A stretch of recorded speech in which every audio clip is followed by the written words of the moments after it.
think you have to fill the gaps, you know, and I think there's a lot of gaps in our regulatory systems which have to be filled in order to enable us to be more productive. The global economy, I mean, there's a recession, a global recession. It affects us in Belize, right? I mean, if you're an architect, if you're practicing, if you're an architect in Spain and there's nothing happening in your country, you're going to look to export your services to some other country where you see some action. And we have noticed in Belize that we are getting a lot of architects from Europe, from the United States, from Mexico, from all over the world, who are actually bidding for local projects. And there's been a dramatic increase. Now, it would be okay if we are correspondingly able to bid on projects in Spain and Mexico and in other parts of the Caribbean, because we are equally qualified, we're equally experienced and capable of doing so.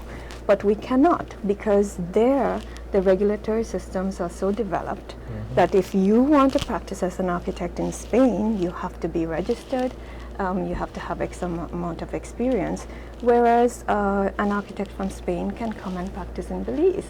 And the regulations are there, but they're not enforced as aggressively, right? So I think this is where, you know, we have to, the systems, the regulations have to be enforced more aggressively in Belize, and we have to have protection for the public. For example, in Belize, in terms of the construction industry, which I'm familiar with, there is no building codes in Belize that's legally applicable. And we're addressing this. The CARICOM has a quality and standards project which is ongoing, which is trying to establish that the International Building Code is applicable for the entire Caribbean. But in the meantime, you know, an architect from Spain who has been hired to do a project in Belize calls me up and says, you know, what is the code that is applicable for your country? And I say, well, legally not any, right?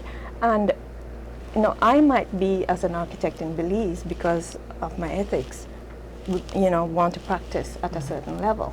But an architect from Spain has no such responsibility to the Belizean public. He provides his services and that's it. He washes his hands, right? So, you know, the Belizean public then ends up with a product which, when a hurricane strikes or an earthquake strikes, is when we will see the deficiencies in that design.